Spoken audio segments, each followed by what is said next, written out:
প্রিয় দর্শক, চীন থেকে ফিরেছেন মাননীয় প্রধানমন্ত্রী। বাংলাদেশের উন্নয়নে চীনের সমর্থন অব্যাহত থাকবে এবং বাংলাদেশকে সহায়তা করতে ১,৬১৪ কোটি টাকা দেবে চীন এবং রোহিঙ্গা সমাধানেও চীন পাশে থাকবে সেই আশ্বাসও দিয়েছে। এখন সবচেয়ে বড় কথা, আন্তর্জাতিক অর্থনীতি বলি আর আন্তর্জাতিক রাজনীতি বলি, এই সব দুটোর বিষয়ের মধ্য থেকে কিন্তু প্রত্যেকটা দেশের কিন্তু আলাদা আলাদা একটা বলয় থাকে। সেই আন্তর্জাতিক বলয়ে বাংলাদেশের অবস্থানটা কতখানি মজবুত আর কতখানি রিস্কি এবং চীন থেকে পেরিয়ে আসার পর আমাদের প্রাপ্তিটা কতখানি, সেসব বিষয় নিয়ে একটু কথা বলবো। আমি সোমা ইসলাম রয়েছি আপনাদের সঙ্গে। আজ আমাদের বিষয় চীন থেকে প্রাপ্তি। আমাদের সঙ্গে আছেন ব্রিগেডিয়ার জেনারেল অবসরপ্রাপ্ত ডক্টর এম সাখাওয়াত হোসেন, নিরাপত্তা বিশ্লেষক ও সাবেক নির্বাচন কমিশনার। আমাদের সাথে ভার্চুয়ালি আরও যুক্ত হবেন এম হুমায়ুন কবির, সাবেক রাষ্ট্রদূত ও পররাষ্ট্র সচিব। আমরা আশা করছি যে হয়তো পেয়েও যেতে পারি আমাদের স্টুডিওতে আরেকজন অতিথি, সিদ্দিকুর রহমান, সাবেক সভাপতি বিজিএমইএ ও শিল্প বাণিজ্য সম্পাদক বাংলাদেশ আওয়ামী লীগ। কিন্তু আমি আলোচনাটা ভার্চুয়ালি দুজনকে দিয়ে শুরু করতে চাই। জনাব সাখাওয়াত, আপনি নিশ্চয়ই আমার কথা শুনতে পাচ্ছেন, পেলে আপনাকে দিয়ে শুরুটা করি। জি, শুনতে পাচ্ছি। স্যার, যে জায়গাটা একটু জানতে চাই যে সরকার বলছে যে মাননীয় প্রধানমন্ত্রী যে রাষ্ট্রীয় সফরে চীন ঘুরে আসলেন সেখানে এই সফরটা শতভাগ সফল, কিন্তু সেই সফলতার জায়গাগুলো যদি শুধু আমরা জানতে চাই, সেখানে আপনার কাছ থেকে একটু বিশ্লেষণ চাইছি। অর্থনীতি, রাজনীতি এবং আমরা জানি রোহিঙ্গা ইস্যু আছে, সব বিষয়ে, বাণিজ্য থেকে বিনিয়োগ, সব বিষয়ে কথা হয়েছে 3 দিনের সফরে। কিন্তু আমাদের প্রাপ্তিতার জায়গাতে আমরা কতটা কি পেলাম, সেই জায়গাটাতে যদি আপনি একে একে আমরা বিশ্লেষণে আসি। শুরুটা জানতে চাইবো আমাদের অর্থনীতির জায়গাটা এবং বিনিয়োগ, সেটা পরে আসি রোহিঙ্গা এবং আন্তর্জাতিক সম্পর্ক। ধন্যবাদ সোমা। আমি তো অর্থনীতিবিদ নই। স্যার আমি আমি আমি ডিপ্লোম্যাটিক ভাষা টাষাও খুব কম বুঝি। তবে আমাদের যে আশাটা ছিল, আমি অর্থনীতির দিক থেকে আসছি, আমি সিকিউরিটি বা অন্য দিক থেকে আসি না, যদিও কিছু কিছু জিনিস আমার অর্থনীতির সাথে জড়িত। আমরা আশা করেছিলাম বা এই ধরনের কথাবার্তা হয়েছিল, এমনকি চাইনিজ অ্যাম্বাসেডার তরফ থেকেও যেগুলো হিন্টস পাওয়া গেছিল যে বাংলাদেশের যে প্রয়োজন এখন, সেই প্রয়োজনটা হচ্ছে বাজেট সাপ্লিমেন্টারি এবং রিজার্ভটাকে এনহান্স করা। সেই সাথে তো ডেট সার্ভিসিং এর বিষয়টি আছে। তো সব মিলিয়ে কথা উঠেছিল যে 5 বিলিয়ন না 7 বিলিয়ন, এরকম একটা কথা একদম মানে মাননীয় প্রধানমন্ত্রী যাওয়ার আগ পর্যন্ত ছিল। আর সেই জায়গাতে আমি যদি বলি, প্রাপ্তির দিকে আমি খুব একটা কিছু প্রাপ্তি হয়েছে বলে আমি মনে করি না। 1,600 কোটি টাকা, 1,600 কোটি টাকা আজকাল তো মনে হয় যে পেপার খুললেই পাওয়া যায় যে গাড়ি চালকের কাছেও প্রায় 500 কোটি টাকা, 600 কোটি টাকা পাওয়া যায়। তো এটা কোনো টাকা নয় চীনের তরফ থেকে দেয়া, এটা হয়তো তারা দিয়েছে ডেট সার্ভিসে, কিন্তু আসল জায়গাতে আমি কোনো চীনের কোনো হাত দেখছি না। আরো আছে অনেক ডিপ্লোম্যাটিক বিষয়টা পরে হয়তো আলোচনা হবে। দ্বিতীয় যে বিষয়টি ছিল, যেটা মাননীয় প্রধানমন্ত্রী বলে গিয়েছিলেন, যেটা আমরাও আশা করেছিলাম, যে ইভেন চীনের যে এখানকার যে অ্যাম্বাসেডার ছিলেন তিনিও বলেছেন যে ভারতের সাথে আমাদের তিস্তা নিয়ে কাজ করতে কোনো অসুবিধা হবে না। কিন্তু সেখানে দেখা গেছে সেই বিষয়টা নিয়ে আলোচনা হয়নি। এমনকি সেখানে ওটার জন্য যে বাজেট প্রয়োজন, যেটা মনে করা হয়েছিল, সেটা নিয়ে কোনো আলোচনা হয়নি। হয়েছে কিছু 21টি এমওইউ, তার মধ্যে 7টি হচ্ছে, আমি যেটা গণেছি, যেটা পত্রিকা পেয়েছি, 7টি হচ্ছে এই চীনের বিভিন্ন মিডিয়ার সাথে বাংলাদেশের বিভিন্ন মিডিয়ার এক ধরনের কোঅপারেশন।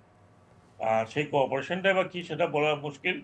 চীনের মিডিয়ার এক ধারা, আমাদের মিডিয়ার আরেক ধারা, সেখানে কোঅপারেশনটা কি হয় আমি জানি না। বাকি যেগুলো আছে, যেগুলো এমওইউ, আবার কিছু কিছু চিঠিপত্রের কথাও আছে, বলা আছে লেটার অফ ইন্টেন্ট, এটা হুমায়ুন সাহেব খুব ভালো করে বলতে পারবেন। যেখানে এমওইউ বেশিরভাগই হচ্ছে কোম্পানি টু কোম্পানি।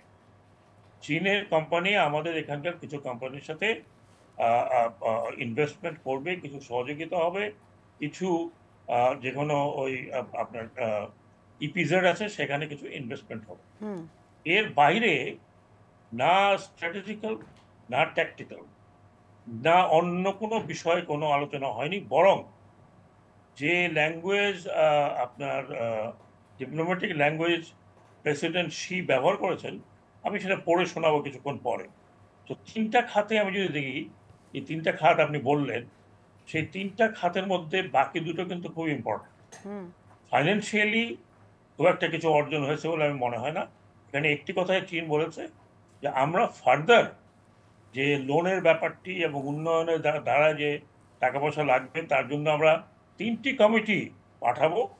3টি কমিটি পর্যবেক্ষণ এবং তাদের রিকমেন্ডেশনের পরে ধাপে ধাপে এগুলো চিন্তা করা হবে। এমন অবস্থা কেন হলো সেটার প্রেক্ষাপট আমি এখনই বলে দিতে পারি, অথবা আপনি যদি মনে করেন সেই প্রেক্ষাপট পরে আলোচনা হবে তাহলে আমি পরে আলোচনা করবো।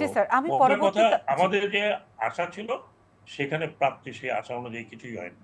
আচ্ছা স্যার, আমি আসছি আপনার কাছে পরের অংশটি নিয়ে, কারণ আপনি বলছেন যে চীনের প্রেসিডেন্টের যে ডিপ্লোম্যাটিক ভাষা সেটাকে আপনি পরবর্তী জানতে চান, শোনাতে চান, সেই জায়গাটাও নিশ্চয়ই আমরা শুনবো। আমাদের সঙ্গে প্রিয় দর্শক ইতিমধ্যে যুক্ত হয়ে গেছেন স্টুডিওতে সিদ্দিকুর রহমান, সাবেক সভাপতি বিজিএমইএ, শিল্প ও বাণিজ্য সম্পাদক বাংলাদেশ আওয়ামী লীগ। আপনাকেও স্বাগত। আমাদের সঙ্গে আরও দুজন অতিথি আছে, কথা বলছিলেন ডক্টর এম সাখাওয়াত হোসেন। আমরা এখন একটু আলোচনাটা করতে চাই এম হুমায়ুন কবিরের সঙ্গে, কারণ আপনি মাত্র এলেন, একটু বসেন। জনাব হুমায়ুন কবির, আপনি কি আমার কথা শুনতে পাচ্ছেন?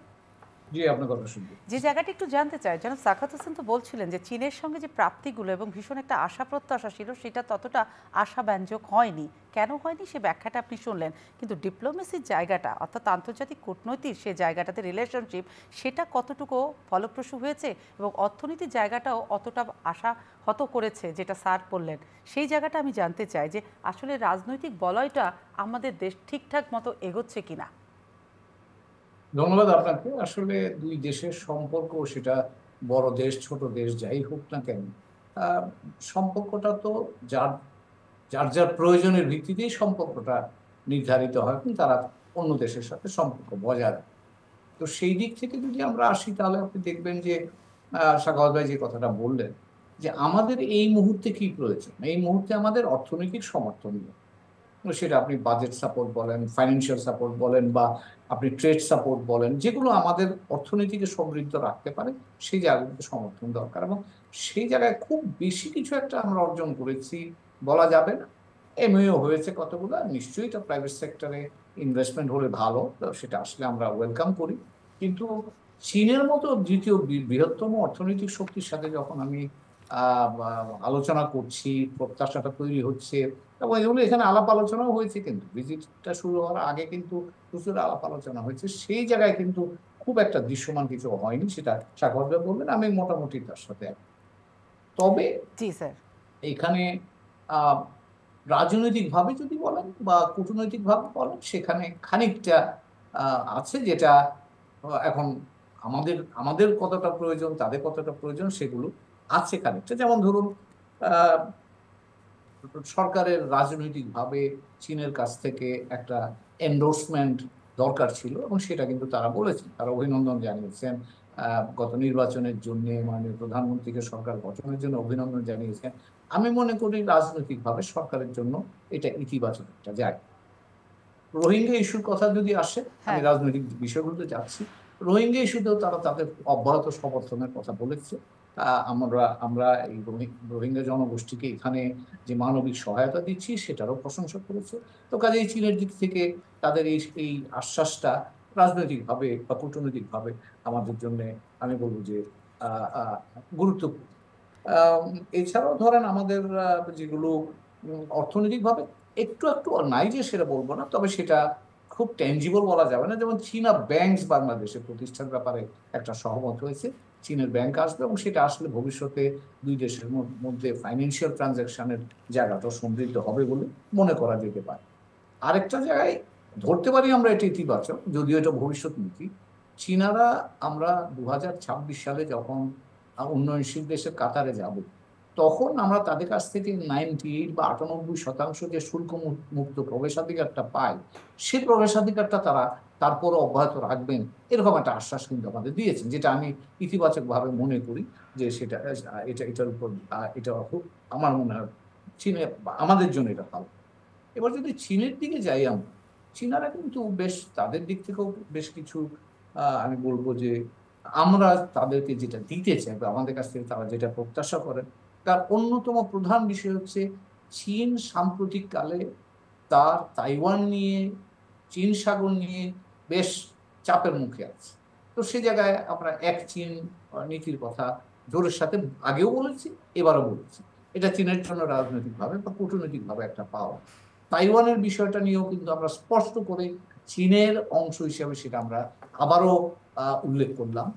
এবং এখানে আরেকটা নতুন জিনিস আমরা হাত দিয়েছি আমার কাছে মনে হয় কূটনৈতিকভাবে, সেটা হচ্ছে চাইনিজ কোর ইন্টারেস্টকে আমরা সমর্থন করছি। এবং এই কোর ইন্টারেস্টের যে কথাটা বলা আছে এটা কিন্তু একটু সমস্যা সংকুল। তার কারণ হলো কোর ইন্টারেস্ট বলতে চায়না এখানে দক্ষিণ চীন সাগরকে তার কোর ইন্টারেস্টের অংশ বলে মনে করে, বা তারা 2010 সাল থেকেই সেটাকে কোর ইন্টারেস্ট বলে বোঝাবার চেষ্টা করছে। এখন সেই দক্ষিণ চীন সাগর নিয়ে যদি কোর ইন্টারেস্ট ডিফাইন করা হয় বা কেউ যদি প্রশ্ন তোলেন, তাহলে কিন্তু আমাদেরকে প্রশ্নের মুখে পড়তে হবে। সেই ক্ষেত্রে মার্কিন যুক্তরাষ্ট্র এই 9U লাইনকে মানে না, জাপান মানে না, ভিয়েতনাম মানে না, এখন তো ফিলিপিন্সের সাথেও ঝগড়াঝাটি হচ্ছে চীনাদের। তো কাজে এই জায়গাটাতে চীনের দিক থেকে চীনেটাতে আমি বলবো যে কূটনৈতিকভাবে লাভবান হয়েছে। আমরা এই বিষয়টাকে সামনে ভবিষ্যতে প্রশ্নে পড়তে পারি, সেটা মনে রাখি। ব্রিক্স নিয়ে দুই পক্ষেরই স্বার্থ আমাদের আছে। আমরা আমাদের আগ্রহের বিষয়টা ব্রিক্স তারা ওয়েলকাম করেছে, স্বাগত জানিয়েছে, কিন্তু চীনারা কিন্তু কিছু বলেনি যে তারা এটাকে সমর্থন করছে কি করছে না। যদিও আমরা আমাদের প্রত্যাশার দিক থেকে কিন্তু আমরা মনে করি যে চীন এই ব্রিক্সে বাংলাদেশের অন্তর্ভুক্তির ব্যাপারে বেশ জোরালোভাবে সমর্থন করুক, এটা আমাদের প্রত্যাশা। কিন্তু এখানে আমার কাছে কেন জানি মনে হচ্ছে এই বিষয়টাতে তারা এখনো পর্যন্ত নন কমিটাল আছে।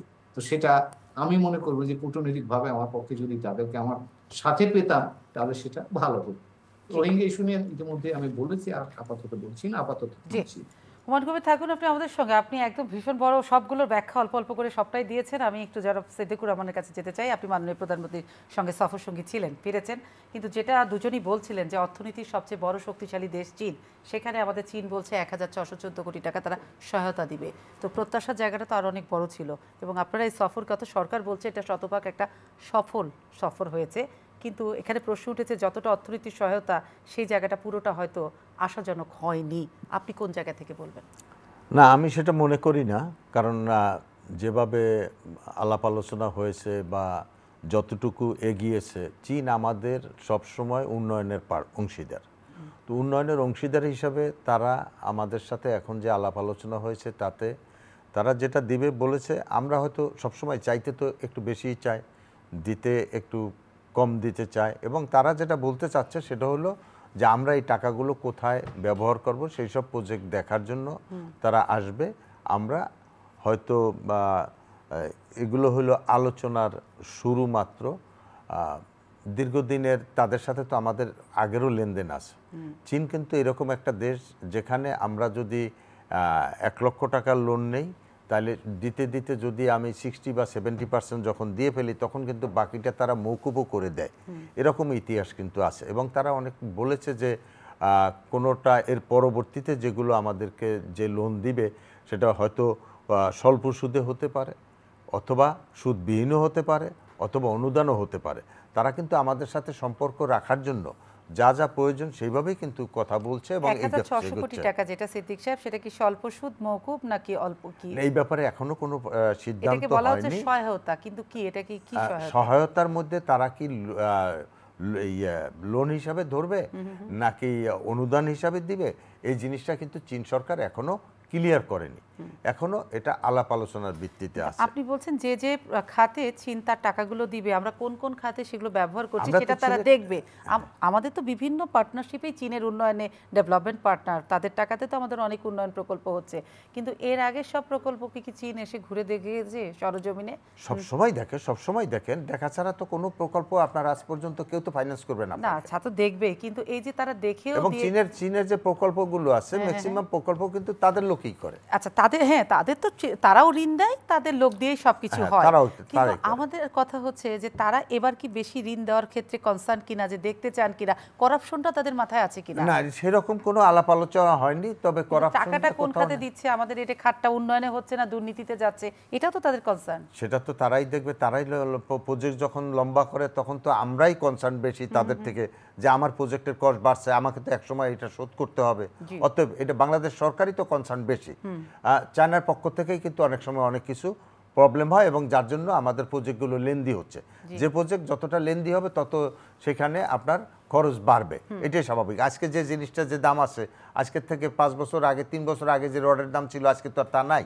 তো এখন সেইখানে যতই প্রজেক্ট লম্বা হবে ততই খরচ বাড়বে।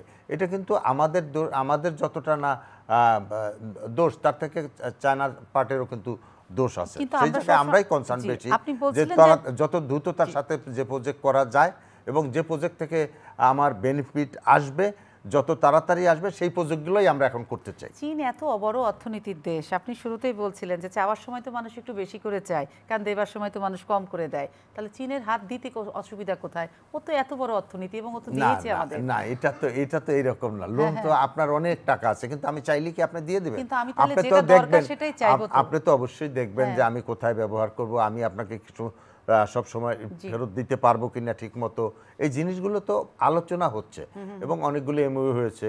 তো তার মধ্যে চীন আমাদের সাথে সবসময় থাকতে চায়, ছিল, ভবিষ্যতেও থাকতে চায় এবং চীনেরও স্বার্থ আছে আমাদের সাথে, এখানে ব্যবসা করছে তারা, এটা তো তাদেরও তো এটা ব্যবসা। তো সেই জায়গার মধ্যে কখনোই বলা যাবে না যে চীনের সাথে আমাদের কোনো রকমের সম্পর্কে কোনো জায়গায় ঘাটতি হয়েছে। তার মানে বলছেন যে অর্থনৈতিক বন্ধুত্বটা আমাদের সঙ্গে এই সফরটা দৃঢ় করেছে? অবশ্যই আমাদের এই মাননীয় প্রধানমন্ত্রী কিছুদিন আগে ভারত সফর করে এসেছেন। এখন চীন আমাদের দুই পাশে দুইটা বৃহৎ শক্তি, দুইটা শক্তির সাথেই কিন্তু আমাদেরকে তাল মিলিয়ে চলতে হয়। এখানে ভারত আমাদের অন্যরকম একটা পার্টনার হিসেবে কাজ করছে, কিন্তু চীন কিন্তু উন্নয়নের সহযোগী হিসেবে কাজ করছে। একসময় আমাদের এখানে জাপান করতো, এখনো করতেছে, জাপান অনেক কিছু করতেছে আমাদের সাথে। তো সেইভাবে আমরা তো কোনো জায়গার থেকে এখন পর্যন্ত মাননীয় প্রধানমন্ত্রী শেখ হাসিনার সরকার 2015 থেকে 2009 থেকে একবারে এই দায়িত্বে আছেন। এই দায়িত্বের সময় আপনি দেখেন যে কত কিছু আমাদের দেশে হয়েছে। তো এই উন্নয়নগুলো তো এমনি হয়নি, যদি এদের সাথে সম্পর্ক না থাকতো তাহলে তো আর হয়নি। তা আমাদের তো যে দেশ আমরা, সেখানে আমাদের যে আয় এবং ব্যয় তার মধ্যে ঘাটতি সবসময় আছে। তো তারপরেও যে আমরা এই জায়গায় এসেছি সেটা তো আপনার আমাদের উন্নয়ন সহযোগীরা যারা আমাদেরকে সহায়তা করছে তাদের জন্যই। অতএব এখানে তো কোনোভাবে বলা যাবে না যে এবারের চীন সফর কোনো রকমের। দেখেন আমাদের দেশের অনেক লোক অনেক রকম কথাই বলে। যেমন আমরা গতকালকে যখন 5টার দিকে মিটিং শেষ হয়ে গেছে, তার আগেই সিদ্ধান্ত হয়েছে যে রাত্রে আমরা এখানে ঘুমিয়ে না থেকে আমরা ঢাকায় চলে যাই। কারণ হলো রাত্রে আমরা থেকে আবার ভোরবেলা উঠতে হবে। আমরা নিজেরাও ব্যক্তিগতভাবে আমরাও ফিল করছি যে আমাকে যদি 11টার ফ্লাইটে যাইতে হয় তাহলে আমাকে 7টার সময় উঠতে হবে, তার থেকে রাত্রে চলে এসে আমি 1টার সময় বাসায় পৌঁছে গেছি। তাহলে এটা আমাদের জন্য লাভ হয়েছে না? তো এটা নিয়ে অনেক কথা হয়েছে যে কেন আগে আসতেছে। তো এই হলো আমাদের চরিত্র।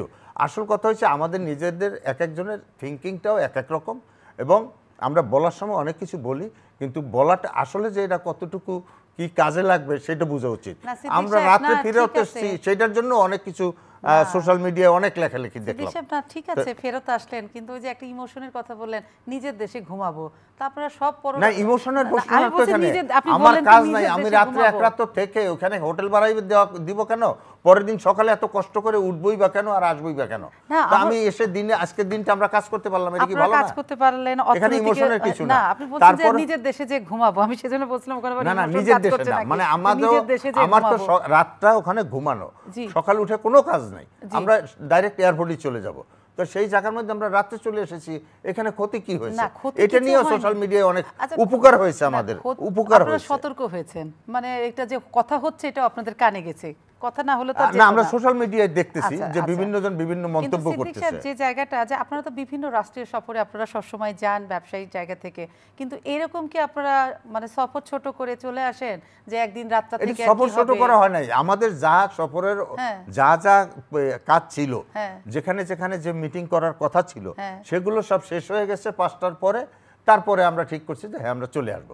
তো এটা তো কোনো রকমের কোনো ইয়ে না, প্রশ্নটা এটা সফর শর্ট করে আসার তো কোনো, বা আমার কোনো মিটিং ক্যান্সেল হয়েছে তাও তো না। না, কাজ শেষ হয়ে গেছে চলে আসলাম, খুব সহজ সরল এবং স্বচ্ছ কথা। আমাদের কাজ শেষ হয়ে চলে আসি, কিন্তু এর আগেও তো পৃথিবীর নানা দেশেই রাষ্ট্রপ্রধানকে যেতে হয়, আপনারাও যান। সেই জায়গাটাতে এরকম কোনো নজির আছে কিনা যে এরকম অন্য দেশেও গিয়েছি, আমার আর পরের দিন কাজ নেই, আগের দিন আমি চলে আসি থেকে আর কি হবে, এরকম ঘটেছে কিনা? যেহেতু ঘটেনি তাই মানুষ হয়তো কথা বলছে। না, পরের দিন আসার কথা কখন? 11টার ফ্লাইট।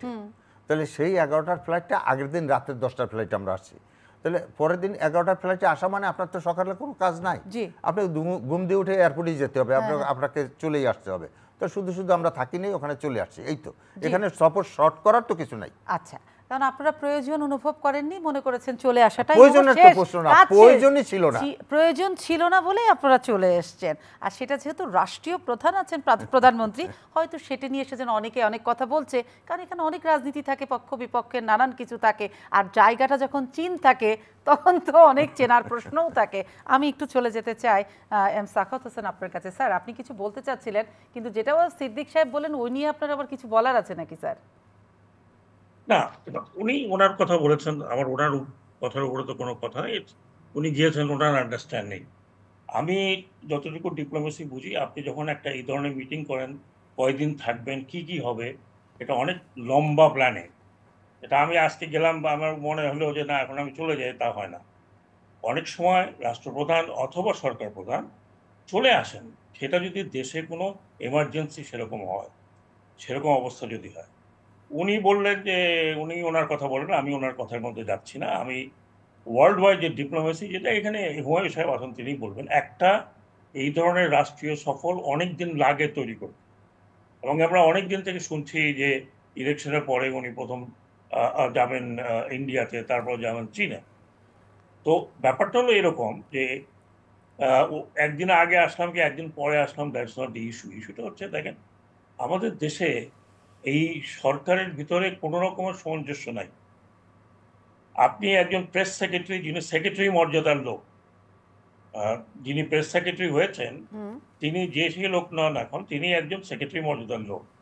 তিনি দুপুরে বললেন যে আমাদের কাজ শেষ হয়ে গেছে, আমরা আর একদিন নষ্ট করবো কেন, তাই মাননীয় প্রধানমন্ত্রী বলেছেন আমরা রাত্রে চলে আসবো। উনি বলেছেন, শেষ। কন্ট্রোভার্সিটা কোথায় হচ্ছে, এটা নিয়ে কথা উঠতে পারতো, কিন্তু ডিপ্লোম্যাটিক কথা এটা। দ্বিতীয়, আমাদের মাননীয় পররাষ্ট্রমন্ত্রী বললেন না, মাননীয় প্রধানমন্ত্রীর মেয়ে অসুস্থ, উনি দেখতে চলে আসছেন। এই যে দুটা আপনার স্টেটমেন্ট, দুই পোলের, এইটাতে লোক কথা বলবে কি বলবে না, আই ডোন্ট নো। যদি না বলে তাহলে আমি বলবো যে আমরা একেবারে সবাই মূর্খ সুর্খ মানুষ, আমরা কিছু বুঝলাম না, দুজন দুই রকম কথা বললেন। আমি আসি আপনার পয়েন্টে, যেগুলো হয়তো আমি একবারে বলে যাব, কারণ হয়তো আপনার সময় নেই। হুমায়ুন কবির সাহেব আছেন, তিনি হয় আমাকে সাপ্লিমেন্ট করবেন অথবা করবেন না। কতগুলো ইস্যু, একটা ইস্যু আমি ফাইন্যান্সিয়াল ইস্যুর কথা বললাম। আপনি মনে রাখবেন যে মাননীয় প্রধানমন্ত্রী এমন সময় সফরটা করছেন, ভারত থেকে তিনি আসছেন, সেখানে ওনার এই কতগুলো কথা নিয়ে দেশে অনেক কথাবার্তা হয়েছে, বিশেষ করে যে ট্রেন থ্রু যাওয়ার বিষয়টি। ঠিক তার পরে পরে আমি নোট করেন প্রশ্নমর্থে, তার পরে পরে একটা আমেরিকান ডেলিগেশন আসলো, যারা পূর্বতন তাদের যে আন্ডারস্ট্যান্ডিং ছিল তিব্বতের, সেইটা বাদ দিয়ে বলল তিব্বত ইজ এ ডিসপিউটেড এরিয়া, এবং একটা ডিসপিউটেড, এইটা চীনের অংশ নয়, চীনের অংশ ছিল না, এটা নিয়ে ফার্দার আলোচনা করতে হবে দালাই লামাকে। সেটা আবার ভারতের সমর্থন দিল। তার মানে কি? তার মানে হচ্ছে যে এইখানে আপনি একটা জিওপলিটিক্যাল সমস্যা তৈরি করে ফেললেন। আপনাকে মনে রাখতে হবে যে 1962-তে ভারত আর চীনের যে সমস্যাটা হয়েছিল, সেই সমস্যার সমাধান আজ পর্যন্ত হয়নি। কিছুটা সমর্থন হয়েছে, এখন আবার নতুন করে। কিছুক্ষণ আগে হুমায়ুন কবির বললেন যে সাউথ চায়না সি এবং ফিলিপিন্সের সাথে আলাদা হবে। তো দুইটা পয়েন্টই কিন্তু ইউএস এবং তার চীন বিরোধী একটা অবস্থান হয়ে গেছে। এইদিকে আমাদের এখানে নর্থ ইস্টে ভারতীয় একটা অবস্থান হয়ে যাচ্ছে বিকজ তিব্বত নিয়ে। তো এই পরিপ্রেক্ষিতে আমাদের মাননীয় প্রধানমন্ত্রী তার পরে পরে এই সফরটা করলেন।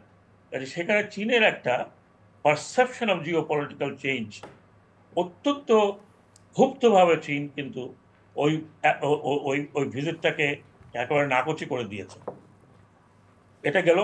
আমি দ্বিতীয় জিনিস যেটা আপনি বলছিলেন, এই যে দেখেন রোহিঙ্গা ব্যাপারে, এই ফার্স্ট টাইম চীনের প্রেসিডেন্ট শি কি বললেন যে হ্যাঁ আমরা ডেফিনেটলি বার্মার বা মিয়ানমারের সরকারের সাথে এই ব্যাপারে আলোচনা করব, এবং একই সাথে উনি বললেন এই প্রথমবার যে আরাকান আর্মির সাথেও আলাপ করব। জি, মিয়ানমার সরকার এবং আরাকান আর্মি দুটো পক্ষ। আরাকান আর্মি, তার মানে চীন আরাকান আর্মিকে এক ধরনের রিকগনিশন দিচ্ছে যে রোহিঙ্গা সংকট সমাধানের জন্য একটি ফোর্স হচ্ছে আরাকান আর্মি।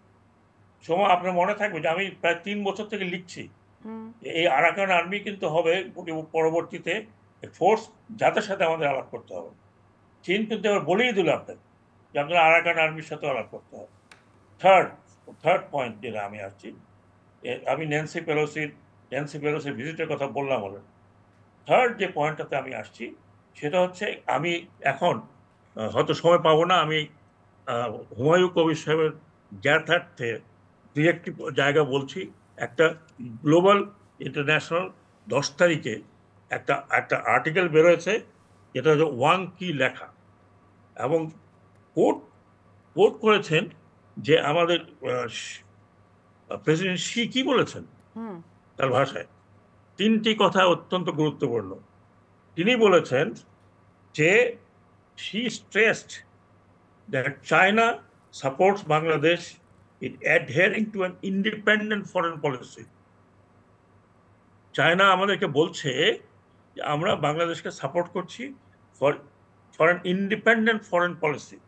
এই কথাটা প্রেসিডেন্ট অফ চায়না কথাটা বলছেন officially, not unofficially. Following the development path that suits national conditions, আপনার যেটা প্রয়োজন সেই ডেভেলপমেন্ট পাথ করুন, সেফ গার্ডিং ন্যাশনাল সভারেনিটি। এটাকে বাংলা আমি করে দেবো, সেফ গার্ডিং মানে আপনি জাতীয় সার্বভৌমত্ব রক্ষা করে আপনি ডেভেলপমেন্ট করবেন। সভারেনিটি, independence and territorial integrity and opposing any external interference. আমার মনে হয় অ্যাম্বাসেডর হুমায়ুন কবির সাহেব হয় এটা পড়েছেন, আর না হলে উনি হয়তো নোট করছেন। এখন আমার কথা হচ্ছে যে এই কথাগুলো প্রেসিডেন্ট শি এই মুহূর্তে কেন বললেন, সেটার অন্তর্নিহিত বিষয়টি কি? It's a very very diplomatic language, এবং এটা হয়তো হুমায়ুন কবির সাহেব তার নিজের মতো করে ব্যাখ্যা করবেন, কিন্তু আমি যতটুকু বুঝি সেই ব্যাখ্যাটা আমি আপনাকে এখানে দিতে পারি। এবং এটা কিসের ইন্ডিকেশন? এটাও কিন্তু, কারণ আমরা এখানে শুধু চীনের সাথে, যেটা আমাদের কাদের সাহেব বলেছেন যাওয়ার আগে, যে একটা আমাদের পলিটিক্যাল, আরেকটা হচ্ছে আমাদের টাকা পয়সা দেওয়া। আপনাকে যে টাকা পয়সাটা দিচ্ছে তার কি কোনো ভূ রাজনৈতিক, তার কোনো ভূ কৌশল কোনো কিছু মাথায় নেই? আপনাকে টাকা দিয়ে ওকে বনিয়া যে সুদ খাবো আর তোমাকে টাকা দিলাম, ইট ডাজন্ট হ্যাপেন। ইন্টারন্যাশনাল রিলেশনসে এটা কখনো হয় না। আপনি চীনের কাছ থেকে টাকা নিচ্ছেন, হয় চীনের কাছ থেকে নেবেন, চীনকে বাদ দিয়ে আপনি ওয়েস্টের কাছ থেকে টাকা নেন। চীন যখন দিচ্ছে, চীনের একটা ইন্টারেস্ট এই এরিয়াতে আছে। তার ইন্টারেস্টটা কি? যেটা হুমায়ুন কবির বললেন, তার কোর ইন্টারেস্টটা কোথায়? এক চীন পলিসি। এবং এক চীনটা কোথায়? শুধুমাত্র তাইওয়ানে নয়, ইভেন তিব্বত, যেটা নিয়ে 1962-তে বিরাট একটা যুদ্ধ হয়ে গেল। Even Tibet is part of China. এটাকে আপনাকে মেনে চায়নার সাথে আপনার রিলেশনশিপ করতে হবে। সেই জায়গাতে আমি বলছি যে আমরা ডিপ্লোম্যাটিক্যালি কোথায় গেলাম, কি পেলাম, এটা আরো সময় লাগবে এটাকে আলোচনা করতে পেতে। But what I am trying to say, যেটা বলছি, আমাদের প্রত্যাশার জায়গাগুলো আমরা হয়তো নিজেরাই নষ্ট করেছি। আমরা কতগুলো স্টেটমেন্ট দিলাম মাননীয় প্রধানমন্ত্রী যাওয়ার আগে। এই স্টেটমেন্টটা কি মানেটা কি? যে ইন্ডিয়া আমাদের রাজনৈতিক বন্ধু, ওরা আমাদের অর্থনৈতিক বন্ধু। চীনের কোনো রাজনৈতিক স্যার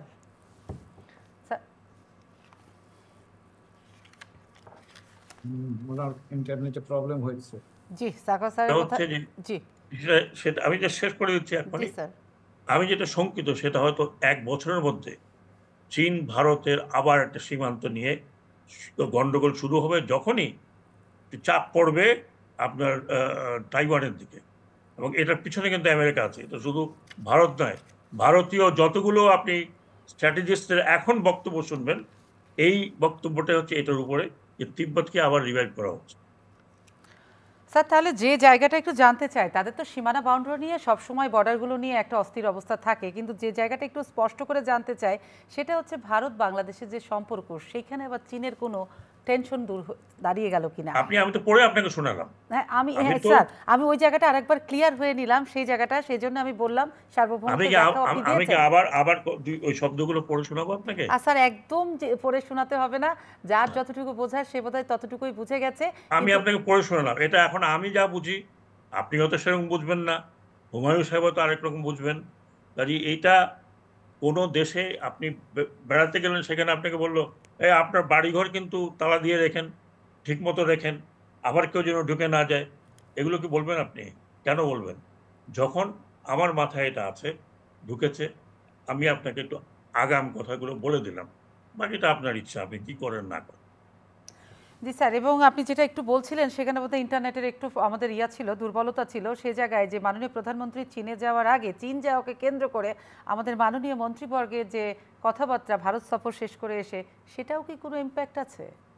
না না, শোনেন, আপনি যখন একজন মন্ত্রী, জাতা মন্ত্রী না, তিনি জেনারেল সেক্রেটারি পার্টি, তিনি আমাদের প্রধানমন্ত্রী যাচ্ছেন, তার আগে ওনাকে কেউ বলেছে যে আপনি একবার বলবেন? তারপর আমাদের মাননীয় পররাষ্ট্রমন্ত্রীও একটা কথা বললেন যে ভারতের প্রধানমন্ত্রী জানে যে আমরা চীনে যাব, জানবে। জি জনাব হুমায়ুন কবির, আপনার কাছে একটু যেতে চাই, আমাকে অনুষ্ঠান শেষ করতে হবে সিদ্দিক সাহেবের দিয়ে, কিন্তু যেটা স্যার এত বড় ব্যাখ্যা দিলেন, সবটাই বললেন, কিন্তু আপনার কাছে যে জানতে চাই যে যেমন ধরুন ভারত, রাশিয়া, চীন, আমেরিকা, এই চারটা দেশের সঙ্গে চারটা দেশের তো একটা সম্পর্কের বৈরিতা আছে, তো তার মাঝখান থেকে এই চারটা দেশের সঙ্গে আবার বাংলাদেশের একটা ভালো জায়গাও আছে, সম্পর্কের জায়গা, তো এই চারটা দেশের বৈরিতার মাঝখানে বাংলাদেশ কোনখানে? না, আমি তো সেটা ওই দিনও বললাম যে আমরা খুব একটা টাইট রোপে হাঁটছি, অত্যন্ত টাইট রোপে হাঁটছি। এতদিন তো আমরা হাঁটছিলাম, যদি কতগুলো ইভেন্ট আমার কাছে মনে হতো, এটা আমার ইন্টারপ্রিটেশন, আমার হয়তো সেই প্রজ্ঞা নেই, আমি অত ইন্টারপ্রেট করতে পারছি না, কিন্তু আমার কথা হচ্ছে একটা আননেসেসারি কথাবার্তা কেন বলবো? এটা আপনাকে বললাম যে উনি বললেন না, আপনার যে আরেকজন অতিথি আছেন, যে এগুলো নিয়ে আলাপ হচ্ছে, আলাপ হবে না কেন? দুই রকম কথা যখন বলে, তখন তো আমি বলতেই পারি যে ভাই আসল ঘটনাটা কি। সো দেয়ারফোর আমি যে বললাম যে আমাদের এখানে যেই মন্ত্রণালয়ের যেটা বলার কথা, উনিও যে না বলে আরেকজন বলা শুরু করেন। দেয়ারফোর এই যে একটা আন্ডারস্ট্যান্ডিং, একটা আপনি কি ভাবেন যে আমি আর আপনি কথা বলছি, এই আপনার প্রচার এটা শুধু বাংলাদেশের মধ্যেই সীমাবদ্ধ থাকবে? মোটেও থাকবে না, আন্তর্জাতিক তো পরিমণ্ডলেও চলে যায় সব কথা, সব দর্শক আছে। আজকে যদি আমি এক জায়গায় একটা পজিশনে থেকে একটা স্টেটমেন্ট দেই, এই স্টেটমেন্টটা মিসআন্ডারস্ট্যান্ডিং হতে পারে, কেন দেবো আমি এরকম যে অমুক অমুক অমুক আপনি আমার খুব প্রিয় আর উনি তো আমার বন্ধু? So what does that means? যা আছে সেটা নিয়ে এত মানে কেন, হোয়াই শুড ইউ কম্পেয়ার করবেন কেন? একটা রাষ্ট্রের সাথে একটা রাষ্ট্রের সম্পর্ক কখনো কম্পেয়ার করে যে অমুক এই আমি তার কাছে একদম ক্লোজ, তোমার সাথে ক্লোজ না, তোমার সাথে শুধু আমার বন্ধুত্ব, আরেকজনের সাথে আমার আত্মীয়তা। জি স্যার, আমি থাকুন আপনি হুমায়ুন কবির, আপনার কাছে যে জায়গাটা জানতে চাই, গ্লোবাল পলিটিক্স এবং গ্লোবাল ইকোনমিতে এই যে চারটা বিশ্বের প্রভাবশালী দেশ, রাশিয়া, ভারত, চায়না এবং আমেরিকা, চারটা দেশের সঙ্গে তো চারটা দেশের আবার একটা শত্রুতা নাই, মিত্রতাও নেই, শত্রুতা আছে, তো মাঝখানে তো বাংলাদেশ একটা বড় ফ্যাক্টর, সেই ফ্যাক্টরটা কতখানি ঠিকঠাক মতো এগোচ্ছে? কারণ চারটা দেশ তো চার রকম। আসলে আমাদের জন্য কিন্তু এটা একটা বড় উপলব্ধির জায়গা যে আমরা অ্যাফোর্ড করতে পারি, আমরা কোনো এক পক্ষে যাবার সুযোগ আমাদের নাই, আমাদের বাস্তবতা এটা অ্যালাউ করে না। আমরা চীন, ভারত থেকে আমদানি করি, বাংলাদেশে মূল্য সংযোজন করি, তারপরে মার্কিন যুক্তরাষ্ট্র, ইউরোপে আমরা পাঠাই। কাজে আমাদের এই চেইনটা কিন্তু বুঝতে হবে, এবং এখানে আমরা কোনো অবস্থাতেই আমরা আইদার অরের মধ্যে ঢোকাটা কিন্তু বিপজ্জনক। এবং সাগর ভাই যেটা বলছিলেন, আমরা এই বিষয়টাকে যদি আমাদের বাংলাদেশি চেহারা দিয়ে বা বাংলাদেশের দৃষ্টিভঙ্গি দিয়ে যে আমরা দেখতে যাই, তাহলে বিষয়গুলো জটিল হয়ে যেতে পারে। এবং সেটা যেমন ধরেন মানে আজকে ঢাকায় একটা মনে হচ্ছে যে একটা ছন্দ পতনের মতো একটা উপলব্ধি অনেকের মধ্যে আসছে, তার এটা আসতো না যদি এই জিনিসগুলো আমরা ঠিক মতে, আমার কাছে মনে হয় যে আমরা এগুলো হ্যান্ডেল করতে পারতাম। এবং মনে রাখতে হবে যে আমরা যাই করি অন্যেরা দেখে না, এটা কিন্তু মনে করার কারণে প্রত্যেকেই প্রত্যেককে দেখছে, এবং আমাদেরকে কিন্তু যেটা স্বাগত ভাই বললেন, আমি আমার সাথে একমত, আমাদেরকে খুব সাবধানে পা দিতে হবে এবং বিশেষ করে তাদের পারস্পরিক সম্পর্কের ভেতর যদি আমরা পা দিই তাহলে সেখানে কিন্তু বিপদ হওয়ার আশঙ্কা আছে। এবং জনাব হুমায়ুন কবির, ডিপ্লোম্যাসির হ্যান্ডেলিংটা ঠিকঠাক কি হচ্ছে না? ডিপ্লোমেটিক হ্যান্ডলিং যদি আপনি বলেন, এটা তো আসলে ডিপ্লোমেটিক হ্যান্ডলিং মানে ডিপ্লোমেসি তো is run by political will. এটা তো ডিপ্লোমেসি ইজ এ টুল, কিন্তু it is being govern run or led by the political will. Political decision থেকে যেটা আসে, কূটনীতি তো আর আমরা আলাদা করে করি, যেটা রাজনৈতিক সিদ্ধান্ত সেটাই বাস্তবায়ন করার কাজটাই হচ্ছে কূটনীতিক কাজ।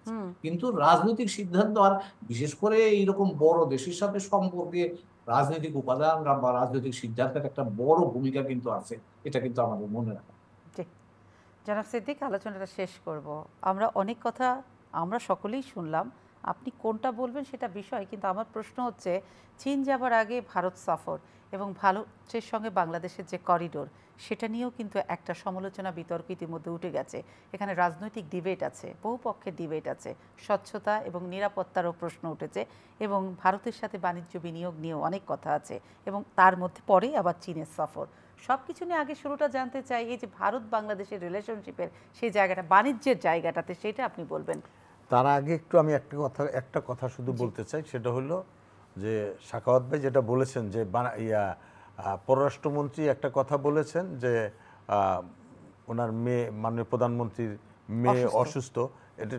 এটা উনি সত্য কথাই বলেছেন, কারণ যেদিন তারও কিন্তু যাওয়ার কথা ছিল এবং সে ওয়ার্ল্ড ব্যাংক তাকে আপনার ইনভাইট করেছে, তো এবং এইসব মিটিংয়ে তারও থাকার কথা ছিল, সেখানে সে অসুস্থ বিদায় সে কিন্তু এখানে যেতে পারেননি।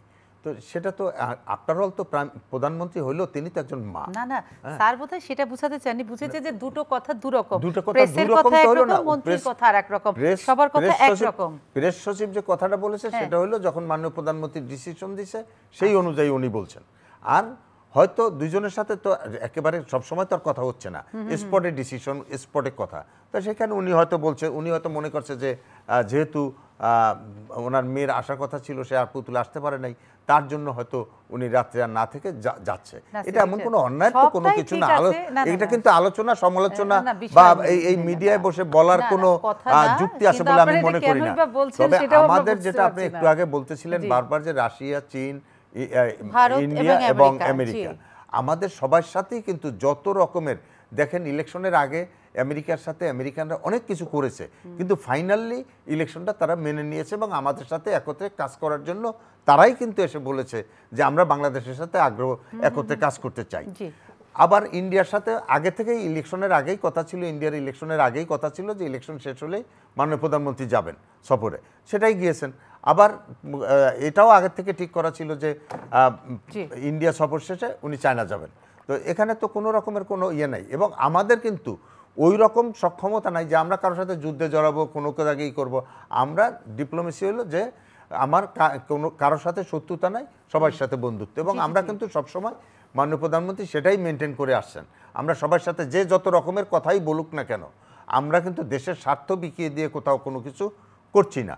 আমরা দেশের স্বার্থ রক্ষা করে যেখানে যতটুকু বলা দরকার, যতটুকু করা দরকার সেটাই কিন্তু করা হচ্ছে। কেউ কিন্তু বলছে না দেশের স্বার্থ বিকিয়ে দিচ্ছে, না না, অনেক সময় অনেকে বলে, আমরা দেখি হয়তো পলিটিক্যাল ডিবেট, কিন্তু সকলেই যেটা জানতে চায়, যারা জানতে চান তারা হচ্ছে স্বচ্ছতার জায়গাটা জানতে চান, স্বার্থ বিক্রি না, স্বচ্ছতার জায়গা। না না, এখানে অস্বচ্ছতা কোথায়? অনেক লোক মিলে মিটিং হয়েছে, তো সেখানে তো আপনার কোনো কিছু গোপন থাকার মতো কোনো বিষয় না এবং অস্বচ্ছতার কোনো প্রশ্ন না।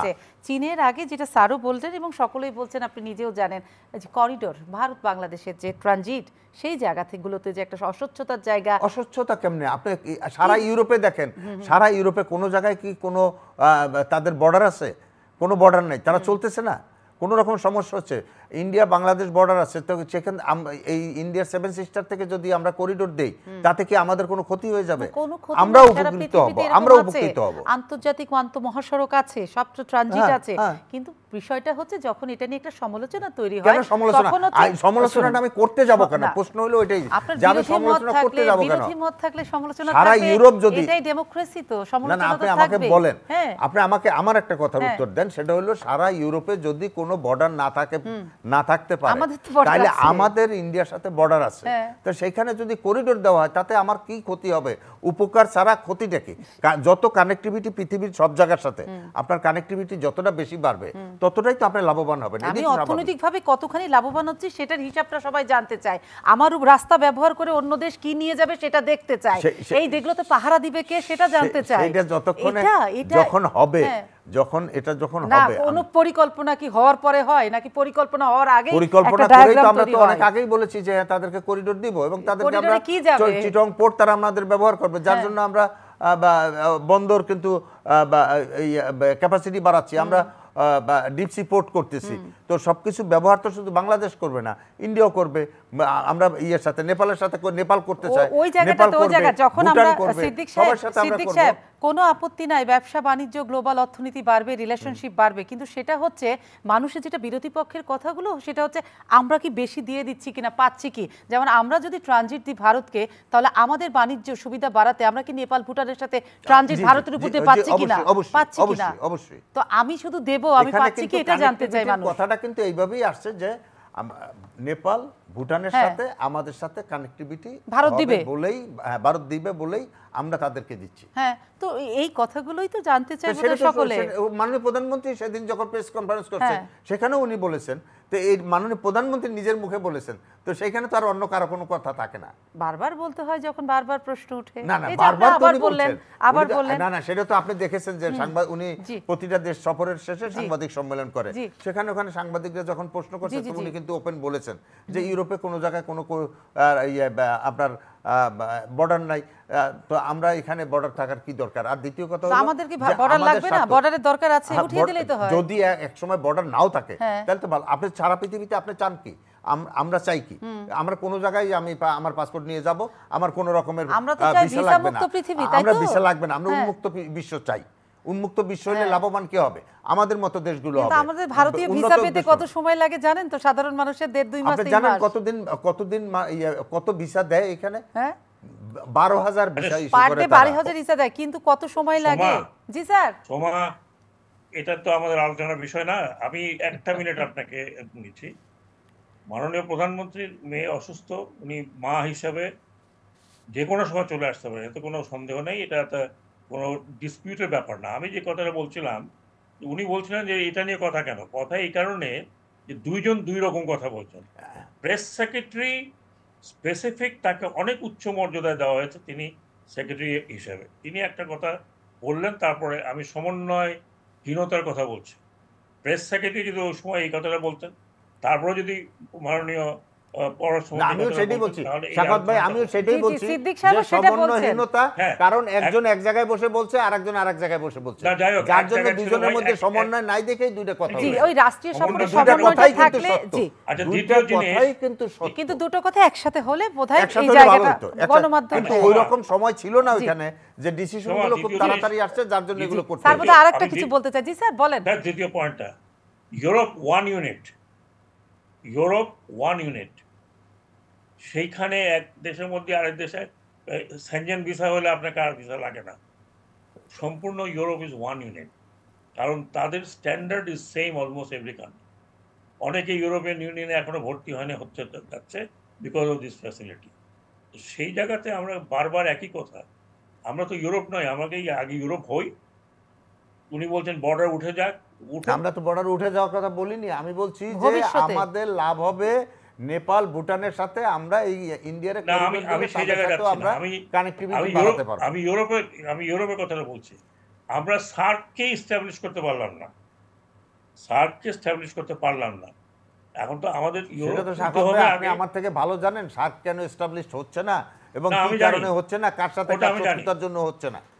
জানো, ওটা আমি জানি, দুই দেশের ক্যাচালের জন্য তো হচ্ছে না, দ্যাটস ট্রু। সেই জন্য বললাম আমাদেরকে তো আগে ইউরোপ হইতে হবে। হ্যাঁ, ক্যাচালের মধ্যে পড়ে তো আপনি কিছুই হচ্ছে না। আমার চেষ্টা করতে তো কোনো অসুবিধা নাই, আস্তে আস্তে আমরা সামনের দিকে আগাই। কিন্তু এখন যে একটা সমস্যা, যে সমস্যাটা অন্তত আমি দেখছি যে বড় সমস্যা একটা সাবকন্টিনেন্ট হয়ে আসছে। আপনি আমার মনে হয় যে আপনি আমার চাইতে বেশি ভালো জানবেন, কারণ আপনি ব্যবসা বাণিজ্য করেন। যেই পরিস্থিতিটা তৈরি হচ্ছে এখন, কারণ চায়না বনাম আমেরিকা বনাম মেনি আদার কান্ট্রি, আমেরিকার কথা হচ্ছে আমি চায়নাকে কোনোভাবেই ছাড় দিব না, বিশ্বে আমার জায়গা অথবা আমার ধারে কাছে আসতে দেবো না। এটাই হলো আসল কন্টেস্ট। এবং এই ভারতের সাথে চায়নার যত খাতিরই থাকুক, 114 বিলিয়নের এখন ট্রেড হচ্ছে, বাট বর্ডারে কিন্তু মাত্র 4 বছর আগে গালওয়ান ভ্যালিতে 20 জন ইন্ডিয়ান ট্রুপস মারা গেছে। তো এবং চায়না যে নতুন ম্যাপটা দিয়েছে সেখানে বলেছে যে অরুণাচল কোনোদিন ইন্ডিয়ার ছিলই না, 1914 সালে আমরা সাইন করি নাই। এবং যারা সাইন করেছে Tibet, that Tibet had no legitimacy to sign. এটা তো ক্লেমটা এখনো যায়নি। 1960 আমার হুমায়ুন সাহেব জানবেন, 1960-তে এটা নিষ্পত্তি করার জন্য চৌয়েনলাই প্রপোজাল দিয়েছিল, কিন্তু সেই প্রপোজাল ইন্ডিয়া গ্রহণ করেনি। উল্টা এইভাবে দালাই লামাকে নিয়ে এসে একটা বুড়া আঙ্গুল দেখিয়েছিল, ঠিক তারই প্রতিফলিত হয়েছিল 1962, যেখানে 31,000 বর্গ কিলোমিটার এখন চায়না নিয়ে গেছে, আরো 2,000 অ্যাড হয়েছে। সো অল দিস থিং আমরা এটাকে ইগনোর করতে পারি না। এই দুটো দেশের মধ্যে একটা বড় ধরনের একটা কন্টেস্ট, ডিপ্লোম্যাটিক, পলিটিক্যাল এবং মিলিটারি কন্টেস্ট চলছে। সেই জায়গাতে আমরা একদম এত একটা ক্ষুদ্র রাষ্ট্র, একটা উইক রাষ্ট্র ইন কম্পারিজন টু এই জায়গাতে। আমাদের আরেক প্রবলেম তৈরি হয়েছে, সেটা হচ্ছে আরাকানে এখন কি হচ্ছে, যেটা আমাদের 11 লক্ষ রোহিঙ্গা, বলতে গেলে 14 লক্ষ রোহিঙ্গা রয়ে গেছে, তাদের আমরা এখনো সলিউশন করতে পারিনি। এটা একটা বড় ধরনের সমস্যা। এবং আরাকান আর্মি যেদিন টেক ওভার করবে রাখাইন রাজ্য, সেই দিন আপনি দেখবেন যে ইন্টারন্যাশনাল জিও পলিটিক্স এবং জিও স্ট্র্যাটেজি কীভাবে চেঞ্জ হয়। যেই দিন সিতোয়ে দখল হবে আরাকান আর্মি দ্বারা, সেই দিন মতো আমরা দেখবো এই নতুন ধরনের সংকটের মধ্যে আমরা পড়েছি। আমি সেই কথাগুলো বলছি ভাই। আমি তো মানে এই সরকার ভালো করছে ডেফিনেটলি, যে সমস্ত জায়গায় সাখাওয়াত ভাই এটাকে অস্বীকার করছি না। আরাকান আর্মি যদি এটা দখল করতে পারে, তখন আমরা এখন যে অবস্থা আছি তার থেকে আরো খারাপ অবস্থার মধ্যে পড়বো। জি, তো সেইগুলো আমি বলছি, এইগুলো আমাদেরকে যখনই আমরা যার সাথেই সম্পর্ক করি না কেন, এই জিনিসগুলো আমাদের ইন্টারেস্ট। আপনি যেটা বলছেন মাননীয় প্রধানমন্ত্রী, আমি এগ্রি করি যে আমাদের মাননীয় প্রধানমন্ত্রী আমাদের ইন্টারেস্টকে সবচেয়ে আগে দিবেন। বাট সিচুয়েশনগুলো এরকম, যেই জায়গাতে আমরা যেটা বললেন যে ডিপ্লোম্যাটিক্যালি যদি আপনি ডান থেকে বামে একটু সমস্যায় পড়েন, আমরা খুব টাইট রোপে হাঁটছি, সেখানে কিন্তু আমাদের ক্ষতি হবে। সেখানে চীনেরও ক্ষতি হবে না, ভারতেরও ক্ষতি হবে না, মিয়ানমারেরও ক্ষতি হবে না। এটাই আমি বলছি। কিন্তু আমাদেরকে কিন্তু সব দিক রক্ষা করেই চলতে হবে। জি, ওটাই বলছি, আমাদেরকে সব দিক রক্ষা করেই চলতে হবে। সব দিক রক্ষা করে আমাদেরকে চলতে হবে, এবং আমরা চলে আসছি সেরকম। জি, চলে আসছি, সব দিক রক্ষাটা করে আসতে হবে, সেটা আপনি বলছেন, এবং সামনে এগোতে হবে। এবং স্যারেরা বলছেন সেই সব দিক রক্ষা করে চলার মধ্যে যেন আবার কোথাও ভরাডুবি না হয়ে যায়, সতর্ক অবস্থানে থাকতে হবে। সেটা ডিপ্লোমেসির ভাষা এবং রাজনীতির ভাষা, এবং যে উভয় যে পরিস্থিতির মধ্য দিয়ে এগিয়ে যেতে হবে। আমরা কিন্তু সেভাবেই এই যে লাস্ট মাননীয় প্রধানমন্ত্রী সেভাবেই কিন্তু চলে আসছেন। উনি সবসময় বলে যাচ্ছেন যে কারোর সাথে শত্রুতা নেই, সবার সাথে বন্ধুত্ব। এবং আদতে কিন্তু আমরা এখন পর্যন্ত পৃথিবীতে কি হবে কালকে ইউ নেভার নো, কালকে কি ঘটে যেতে পারে। তো সেই জায়গার মধ্যে পৃথিবী একটা অশান্ত পরিবেশের মধ্যে আমরা কিন্তু বাস করছি এখন। এই যে আমেরিকা, এই যে আপনার ইসরায়েল প্যালেস্টাইন যুদ্ধ, আপনার এদিকে রাশিয়া ইউক্রেন যুদ্ধ। আমরা তো রাশিয়া ইউক্রেন যুদ্ধের পর আমরা মনে করছিলাম 7 দিনের মধ্যে সলভ হয়ে যাবে। কোথায় এটা সারা ইউরোপ নিয়েই এখন একটা অশান্ত পরিবেশ। আমেরিকার মতো জায়গায় আজকে ইনফ্লেশন নিয়ে অনেক কথাবার্তা হয়, রেগুলার কথা হচ্ছে। তো এটা সারা পৃথিবীটাই কিন্তু এখন আনস্টেবল একটা কন্ডিশনের মধ্যে যাচ্ছে। এখানে আমাদেরকে মাননীয় প্রধানমন্ত্রী দৃঢ়ভাবে বিশ্বাস করেন এবং উনি সেটাই ফলো করেন যে আমাদেরকে অত্যন্ত সতর্কতার সাথে চলতে হবে। এবং আমি মনে করি যে কথাগুলো একটু আগে সাখাওয়াত সাহেব বলেছেন যে এক একজন এক এক রকম কথা বলে, সেটা না বলে সবার মধ্যে একটা কোঅর্ডিনেশনের অভাবটা দূর করে সবাই যেন মিলেমিশে একত্রে কথা বলে, সেটাই আমাদের দেশের জন্য ভালো, দেশের স্বার্থ রক্ষা হবে। জি, কিন্তু সবচেয়ে বড় কথা বারবারই যেটা আপনারা বলছেন, যে আপনি বলছেন সবার মন রক্ষা করে যাকে চলতে হয় তার চলাটা বড় কঠিন। সবার মন রক্ষা করে না করবেন, সবার মন রক্ষা করে ওই সেন্সে না যে কারোর সাথে কোনো শত্রুতা না করে যেভাবে ম্যানেজ করে চলতে হয় আমাকে তো সেইভাবেই চলতে হবে। আমি তো জিও পলিটিক্যালি এমন একটা জায়গার মধ্যে আমার জায়গাটা আবার অবস্থান। আরেকটা সিদ্দিক সাহেব, ম্যানেজ করে চলতে গেলে আমি যদি লুজার হয়ে যাই আমাকে দিয়ে দিতে হলো। আপনি আপনাকে একটা জিনিস তো খেয়াল করতে হবে, জিও পলিটিক্যাল এমন একটা জায়গার মধ্যে আমাদের বাস, ছোট একটা দেশ, তার মধ্যে আমরা এত লোক, আমরা চলছি, তো সেই জায়গার মধ্যে আমাকে তো সবার সাথে খুবই কঠিন, সে চলা বড় কঠিন, সম্পর্ক খুব রেখেই সতর্ক। চলতে হবে। জি, আমি অনুষ্ঠান শেষ করব। আমি একদম পরিষ্কার, নিশ্চয়ই দর্শক আপনাদের জায়গাগুলো সবাই বুঝেছেন।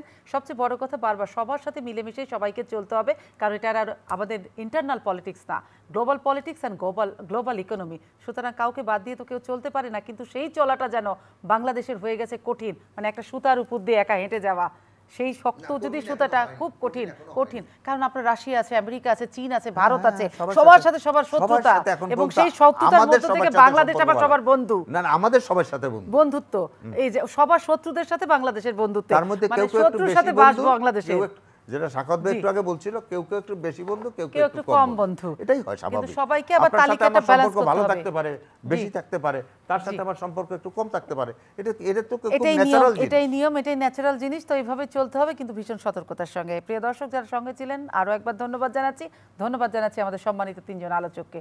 ভালো থাকবেন সকলে।